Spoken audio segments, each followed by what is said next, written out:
Clearly ഒരു 300 സിനിമയോളം ചെയ്ത ആളാണ്. 36 വർഷമായി. അപ്പം ഞാൻ വിചാരിച്ചു ഇടക്കാലം കൊണ്ട് സിനിമയൊക്കെ നിർത്തിയാലോ എന്നിങ്ങനെ ഒരു തോന്നൽ വന്നു. അപ്പം എൻ്റെ മകനും എൻ്റെ മകളും കൂടി എന്നോട് പറഞ്ഞു സമയമായിട്ടില്ല എന്ന് പറഞ്ഞു. അതുപോലെ ഒരു സുഹൃത്തുക്കളും പറഞ്ഞു. കാരണം ഒരുപാട് വേഷങ്ങൾ ചെയ്തിട്ട് അത് മകൻ പറഞ്ഞൊരു മറുപടിയാണ്, ജനങ്ങളുടെ മനസ്സിൽ അച്ഛനുണ്ട്, ലോകത്തെവിടെ ചെന്നാലും അച്ഛനെ തിരിച്ചറിയുന്ന അല്ലെങ്കിൽ ഇന്നും ചോദിക്കുന്ന പഞ്ചാബി രമണൻ എല്ലാവരും മനസ്സിലുണ്ട്. അപ്പോഴാണ് ഞാനും ആലോചിച്ചത്, ശരിയാണ്, ഞാൻ ലോകത്തിലെ ഒരുപാട് രാജ്യങ്ങളിൽ സഞ്ചരിച്ചിട്ടുണ്ട്, പല സിനിമകളുടെ ഭാഗമായിട്ടും പല പല കാര്യങ്ങൾക്കായിട്ടും പോയിട്ടുണ്ട്. അവിടെ ചെല്ലുമ്പോഴൊക്കെ ഒരേ സ്വരത്തിൽ എല്ലാ മലയാളികളും പറഞ്ഞ രമണനെ കുറിച്ചിട്ടാണ്. അപ്പൊ അത് തന്നെയാണ് എനിക്ക് കിട്ടിയ ഓസ്കാർ അവാർഡ് എന്ന് ഞാൻ ആദ്യം വിശ്വസിക്കുന്നു. നമ്മളൊരു സിനിമ ചെയ്ത് അവാർഡ് കിട്ടുമ്പോൾ ആ അവാർഡിന് കിട്ടിയ വേഷം അല്ലെങ്കിൽ നമ്മൾ പെർഫോം ചെയ്ത വേഷം ജനങ്ങളുടെ മനസ്സിലുണ്ടാകും, അല്ലെങ്കിൽ ആ സിനിമ മനസ്സിലുണ്ടാവണം. വേറെ സിനിമ ആ സിനിമ മറന്നു പോകരുത്. അതാണ് പഞ്ചാബി ഞാൻ ഇപ്പോഴും വിശ്വസിക്കുന്നത്. അതുകൊണ്ട് തന്നെയാണ് അത് ഞാൻ ഓസ്കാർ അവാർഡ് എന്ന് നമ്മുടെ പറയുന്നത്. എന്തായാലും പക്ഷേ നിങ്ങൾ രമണനെ കണ്ടിട്ടുള്ള നിങ്ങൾ ഈ ചിത്രത്തിൽ തന്നെയാണ് വേറെ രീതിയിലാണ് സിനിമ കാണുന്നത് മനസ്സിലാവും. ഞാനിതില് ഹക്കീമിന്റെ വാപ്പയായിട്ടാണ് അഭിനയിക്കുന്നത്. വളരെ സീരിയസ് ആയിട്ടുള്ള ഒരു ക്യാരക്ടറാണ്, വളരെ സീരിയസ് ആയിട്ടുള്ള ക്യാരക്ടറാണ്. പക്ഷെ ഞാൻ ഇന്ന് വരെ ചെയ്ത സിനിമകളിൽ നിന്നും വളരെ വ്യത്യസ്തമായിട്ടുള്ള ഒരു ക്യാരക്ടറാണ് എനിക്ക് കിട്ടിയത്. അതെന്റെ ഭാഗ്യമാണ്. മറ്റൊന്ന് എനിക്ക് ആകർഷിക്കുന്ന ഡയറക്ടർ സലിനോട് ഒരുപാട് കടപ്പാടുണ്ട്. പിന്നെ ഈ സിനിമയെ കുറിച്ച് കൂടുതൽ ഓരോരുത്തരും പറയാൻ മനസ്സിലാവും. ഇപ്പൊ ഒരുപാട് സിനിമകൾ ഇറങ്ങി, നിങ്ങൾ എല്ലാം കണ്ടു കാണാൻ വെക്കുക. ഇതൊരു സിനിമക്ക് വേണ്ട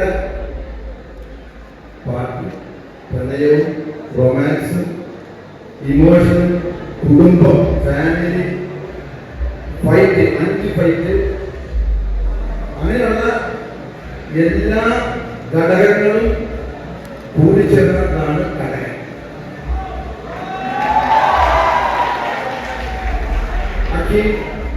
അക്കീമിന്റെ പല പ്രളയവിലാസമാണ് എന്റെ മനസ്സിൽ കണ്ടുവച്ചിട്ട് വലിയ പെർഫോമൻസ്. അതിൽ നിന്ന് വളരെ വ്യത്യസ്തമായിട്ടുള്ള ഒരു വേഷമാണ് അക്കീം ഇത് ചെയ്തിരിക്കുന്നത്. അതുപോലെ തന്നെ സോന, അങ്ങനെ എല്ലാവരും എല്ലാ ടെക്നീഷ്യന്മാരും നിങ്ങളുടെ സിനിമ കാണുമ്പോൾ ഏറെ ശ്രദ്ധിക്കപ്പെടുന്ന ഒന്ന് ഇതിന്റെ ഡയറക്ഷൻ ആയിരിക്കും, മറ്റൊന്ന് ഇതിന്റെ ക്യാമറ ആയിരിക്കും. ക്യാമറമാനുകളുണ്ട്, എവിടെയും വളരെ ഒതുങ്ങി മാറി പുറയിലേക്ക് നിൽക്കുന്ന സ്വഭാവക്കാരനാണ്. പക്ഷേ ഈ ഒരു സിനിമയോട് കൂടി ഇയാൾ നമ്പർ 1 ആകുമെന്നുള്ള കാര്യത്തിൽ ഒരു സംശയവും. അതുകൊണ്ട് തന്നെ ഞങ്ങളുടെ ഡയറക്ടർ, ഇത് ഞാൻ എല്ലാവരെ കുറിച്ച് പറഞ്ഞ് ശരിയില്ല, അവർക്കൊക്കെ പറയാനുണ്ട്. എന്തായാലും ഈ സിനിമ തീർച്ചയായിട്ടും നിങ്ങൾ കാണണം. ഞാൻ പണ്ട് സിനിമകൾ ചെയ്തിരുന്ന ഒരുപാട് സിനിമകൾ ചെയ്യുന്ന സമയത്ത് ഞാൻ പറഞ്ഞിട്ടുണ്ട്, തുടങ്ങിയ സമയത്ത് എന്റെ സിനിമകൾ വരികയാണ് കാണുന്നത്. പിന്നെ എനിക്കൊന്നും പറയേണ്ടി വന്നിട്ടില്ല. പക്ഷെ ഇത് ഞാൻ പറയുകയാണ്, ഈ സിനിമ കാണണം. കാരണം ഞാൻ ചെയ്യാത്തൊരു വേഷമാണ് ചെയ്തിരിക്കുന്നത്. നിങ്ങളുടെ ഈ സിനിമയിൽ നിങ്ങളുടെ ആ പ്രോത്സാഹനം, ഇപ്പോഴും തന്നിരിക്കുന്ന പ്രോത്സാഹനം വീണ്ടും വേണം.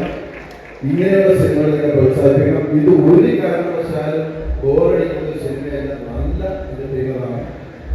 ഒരു തിയേറ്റർ സിനിമ തന്നെയാണ്. കാണണം, അനുഗ്രഹിക്കണം. Thank you. വളരെയധികം സന്തോഷമുണ്ട്. കാരണം വേറൊന്നുമല്ല, എന്റെ സിനിമാ ജീവിതം തുടങ്ങുന്നത് ഈ കോളേജിൽ തന്നെയായിരുന്നു. ABCDയില്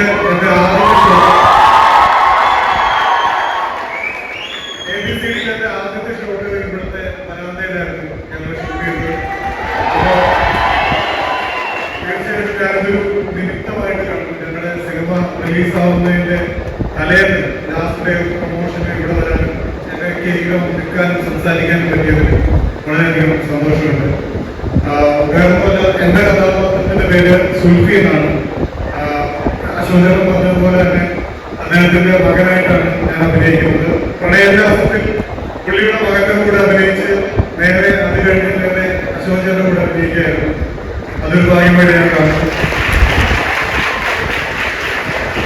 ഈ സിനിമയെ കുറിച്ച് പറയുകയാണെങ്കിൽ ഇതൊരു മലപ്പുറത്ത് നടക്കുന്ന ഒരു മിഡിൽ ക്ലാസ് ഫാമിലിയിൽ നടക്കുന്ന ഒരു കഥയാണ്. എല്ലാവർക്കും റിലേറ്റ് ചെയ്യാൻ പറ്റുന്ന, അത്യാവശ്യം തലതിരിച്ച് നടക്കുന്ന ഒരു പയ്യന്റെ കഥ. അപ്പോൾ എല്ലാവരും തിയേറ്ററിൽ തന്നെ പോയി കാണണം. ഇവിടെ ഇരിക്കുന്ന ഇത്രയും പേരുടെ ടിക്കറ്റ് പോയി ഞങ്ങൾക്ക് ഒരു 3 ദിവസം അവസരമായിട്ട് കളിക്കാൻ ഉറപ്പായിട്ട് പോകണ്ടേ? മാത്രമല്ല, ഞങ്ങളുടെ കണ്ടന്റുകൾ ഇൻസ്റ്റാഗ്രാം വഴി, ഫേസ്ബുക്ക് വഴി, വാട്സപ്പ് വഴി നിങ്ങളുടെ സ്റ്റോറികളാണ് ഞങ്ങളെ സപ്പോർട്ട് ചെയ്യുക. Thank you so much.